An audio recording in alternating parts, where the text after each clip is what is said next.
Hello, welcome back to part 2 of our series Roundtable. We are going to continue with our questions for our current panel. And question 5, coaches, is take into account that Jay's not currently coaching, but he can answer it from when he was. Do you actively look to have things in place to improve your coaching staff and to help bring them through? Or do you not feel like you're at that level yourself yet in terms of confidence, in terms of experience? Are you looking to find ways to bring your staff through and take that next step themselves? Yeah, I'm going to defer to the current coaches on this one. Do you know what? I hear coaches, NFL coaches that have been coaching for many years saying that they're continually learning, right? So that must mean I've got something to learn and I don't know everything. And I think everyone's going to be the same. So I'm always looking for opportunities to learn. And I, especially in off season, I look for opportunities outside of American football. So one of the things I'm quite passionate about is fundamentally, if you're a coach, you're trying to communicate something to another human being, right? So how is the best way to do that? And understanding how people learn, the different ways that people learn, isn't just something that's particular to American football coaches. It's the same as if you look across teachers or personal trainers or coaches at other sports. So in the off season, I personally will try and learn from other sports and something different, and then think about how I can then apply that in an American football context. To answer your question, I'm not being selfish here, but I focus mainly on myself because I think I want to learn and I want to improve, and not everyone's the same. But I do tell other coaches what I'm doing. This is what I'm doing. This is what I think is right. They may follow, they may not. The other thing I was going to mention for this point was there are some good stuff. There's some good stuff going on in the coaches in Brittle. So Rick Ayup of the Olympians, for example, is doing the Share the Knowledge. So shout out to Rick, because some of that stuff again is routine. You know, there's quite a lot of it coming on. Probably every month he's doing something. You're hearing from NFL coaches, high school coaches, college coaches, people from different parts of Europe. There's always something to be learned from those, and I would encourage anyone to take part in those and learn. For me, it's something that myself and sort of speaking to our DC at Oxford and the HC that we really want to do this year. I think due to sort of the current times and sort of availability, we've been pretty light on coaches. So we have a couple of wide receiver coaches who can make a few sessions, so they do sort of rotate between them. And I think a lot of it comes down to, as Nick said, he's sort of obviously focused on himself, and first of all, it comes down to having those guys who want to develop. Some people are quite happy coaching at a position, they enjoy being involved in football, but maybe don't have the desire, appetite to sort of develop and go further. I think that is seeing that in someone, and I think we have Oxford coaches that enjoy being part of football, but probably not enough or sort of those sort of those people. So, but ideally, giving people challenges to look at tape. Okay, what do you see? Taking that responsibility. You're going to do the preview this week on Scout, on Huddle, things like that, and sort of making notes. That's what I would like to do, but probably don't have the luxury of the guys to support me right now, I'd say.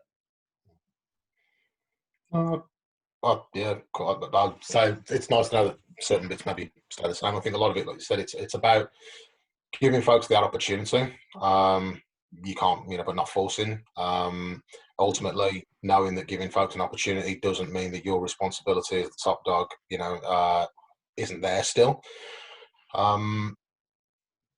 But like for me, it was always about just putting guys in that position. So what do you want? Like you just said, are you just happy? Are you happy coaching positions? And that's it. You don't do anything else, or is there more about the game that you want to learn?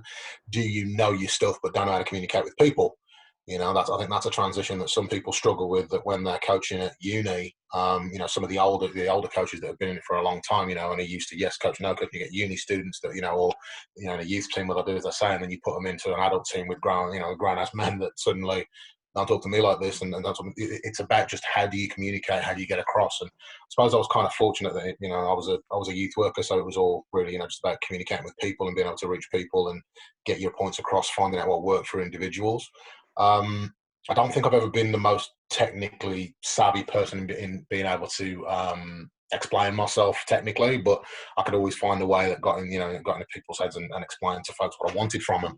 And I think with coaching, the bit where if anything I was helpful there was to try and help folks with that, and just how to communicate their point across.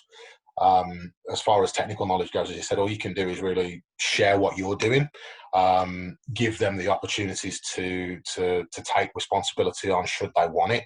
And not again, if they don't, then none of us are getting paid. We're all amateurs, and folks fit in the best that they can. But you just need to make it clear that if they need to be clear with you about what they want from it. And you need to be clear about your expectations. And if those two things don't mesh, you need to find a middle point, or you're probably going to have an issue.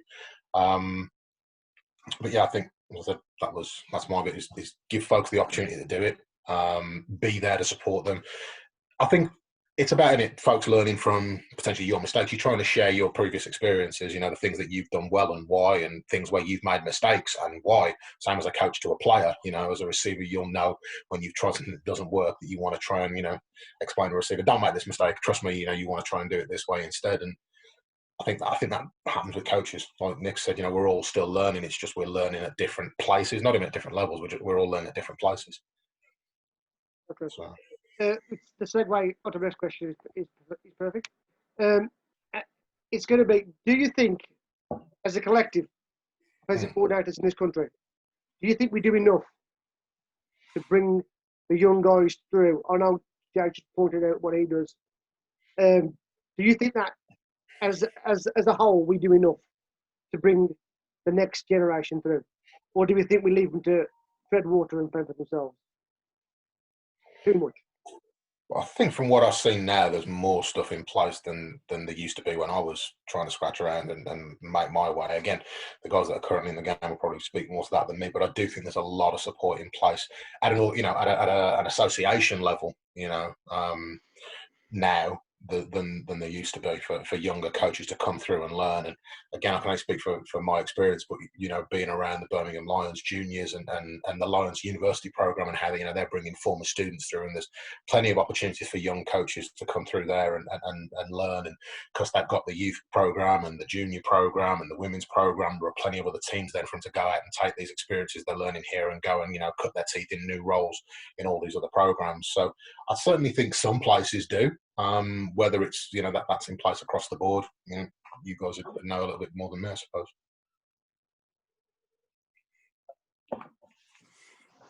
Yeah, I think as Jay said, in the time I've been involved in coaching and playing, I think there's been a lot more. But also, I've noticed from when I was playing and now coaching, I think the number of maybe at uni level, but the number of coordinators, coaches are a lot younger, I think. And I think that's that transition of people wanting to stay in uni ball and sort of loving it and want to continue that. So I think that's a big thing, and how a lot of people obviously go then to senior league and become coaches and sort of growing from there. But yeah, I think it's always a challenge to get young coaches and who want to be involved. And again, it comes back to what I said before. You have to have someone who really wants to be a coach. Who maybe still wants to play for another 5-10 years, I suppose. That's the first hurdle.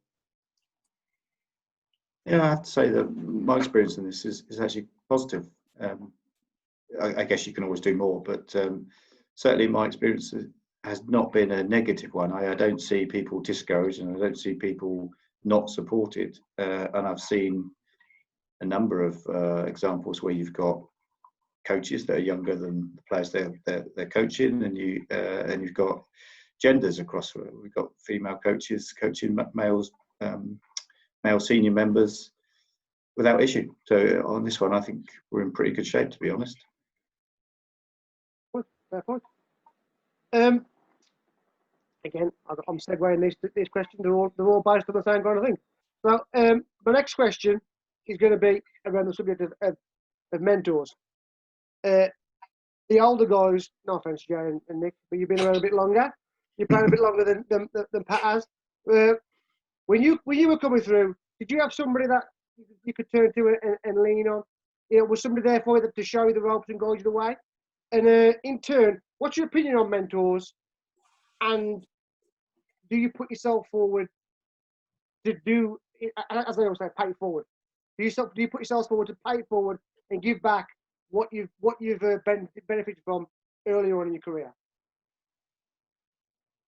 So for me, I think I mentioned Steve Jones earlier, who I learned a lot from in terms of how he game plans, what watches film, scripting and everything. He would get me involved in that. At the end he might go with his plan, but took my opinions.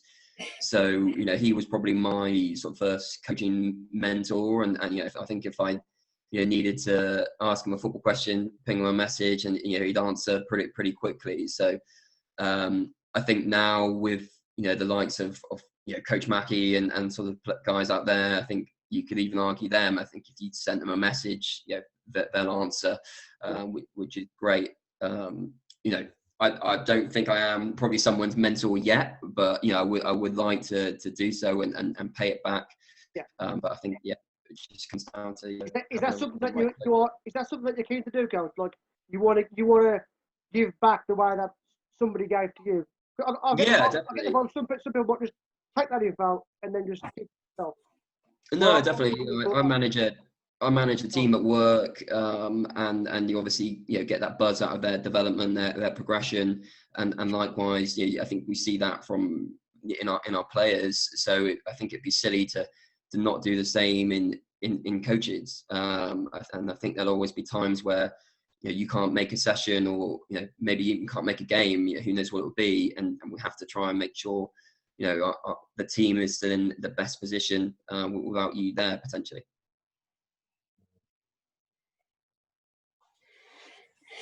Yeah, I mean, I'd like to think that I've been, at least tried to be a mentor to people, in the game.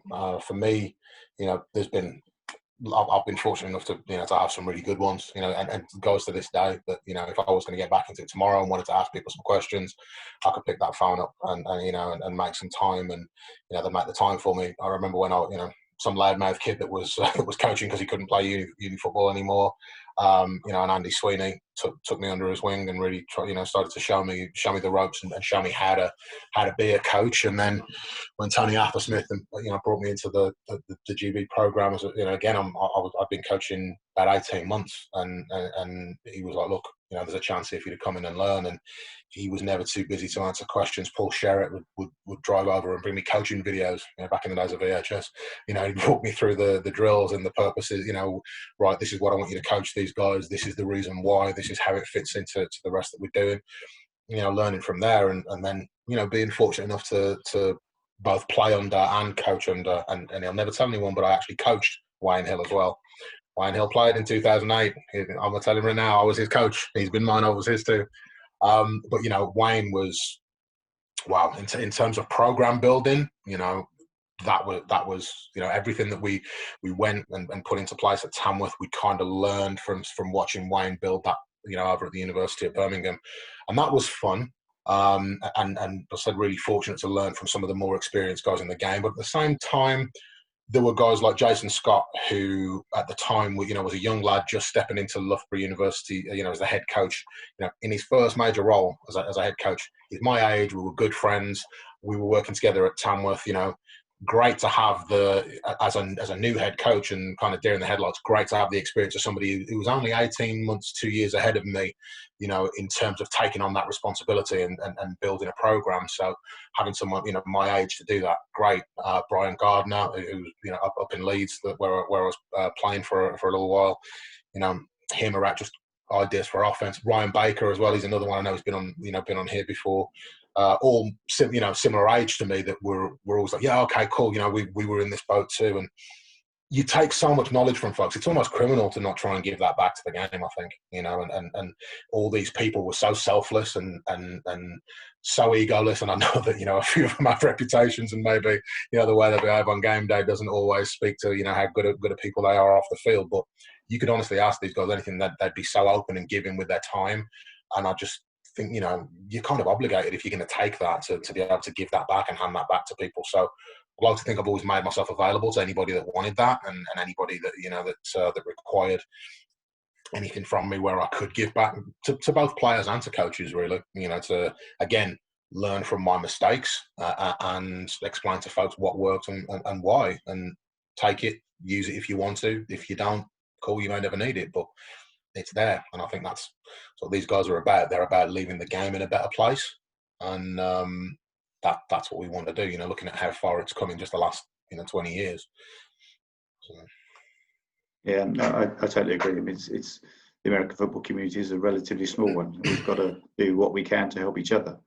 I don't really have any particular names to throw at you, but I'm confident that anyone I worked with in the past, if I had a question, I could reach out to them, and they'd give me their time, and they'd answer it to the best of their ability.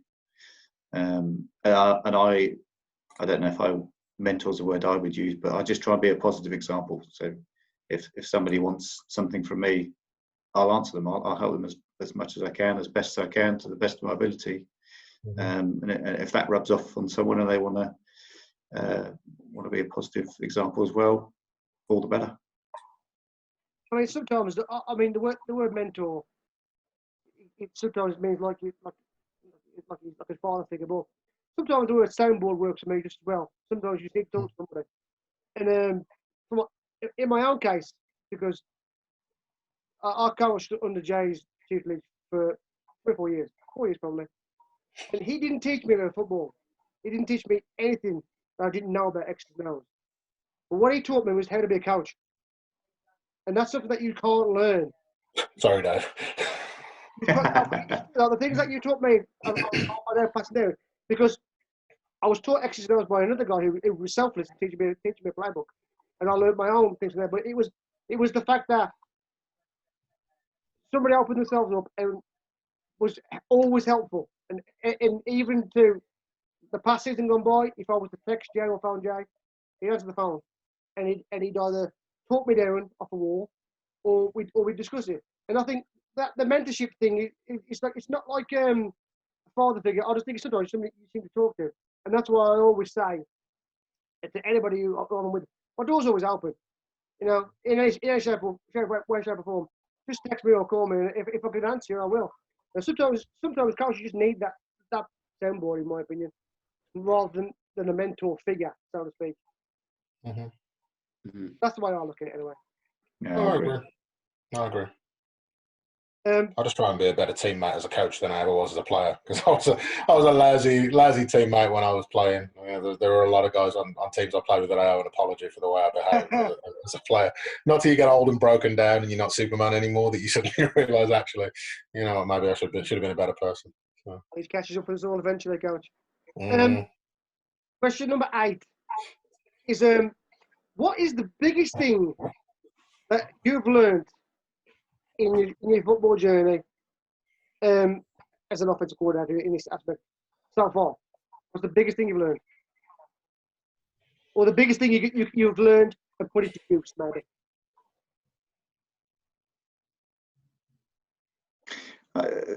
So for this one, right, I think we've kind of already said it, right? But probably it's make the system pick a system that fits the players, right, and be sympathetic, pragmatic to the players you've got. Don't let ego, and I'll use Jay's word, be humble. So don't let ego get in the way and say, well, no, this is what I'm doing, and you're all going to learn it, and I don't care that we've got 4 of this position, and my offense requires none of them. So for me, I would say be pragmatic, be humble, and remember that it's not about you. It's about putting a productive offense on the pitch. So that's the thing I've learned. For me, I would say I like to build if-thens into my plays, into my system, to give, you know, the quarterback as many options as possible.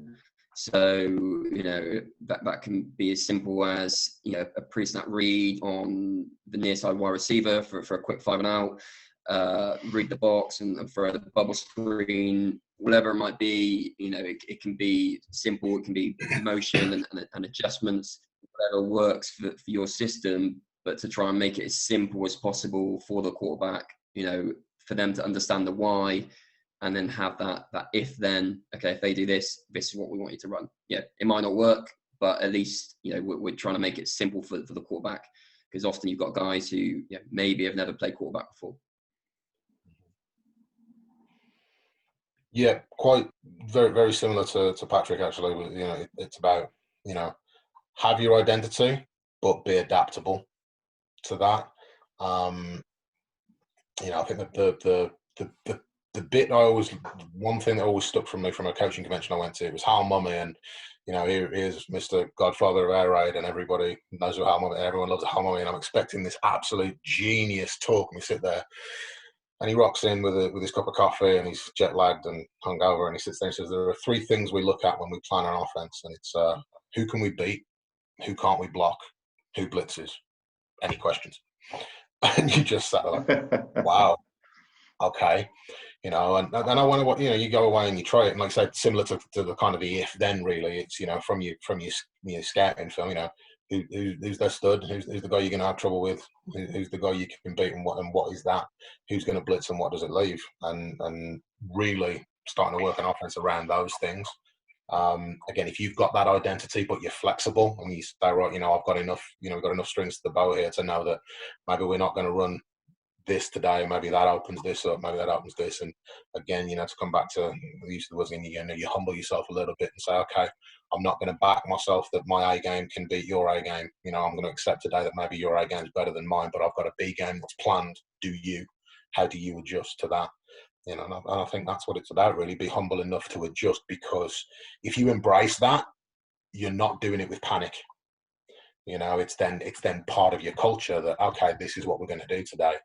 If you ever get into a point where you're forced out of if you only do the one thing over and over and over again and you're forced out of it, I think then that kind of, well, we're reverting to this because we've got no other option. And that panic, then, you know, the players don't necessarily do it with confidence. It's like going for 2. If you plan on going for 2 at any point in a game, you know, rep it week in, week out. So when it comes, it's not, oh, damn it, we've just missed a kick, so next time we're going to go for 2 out of panic.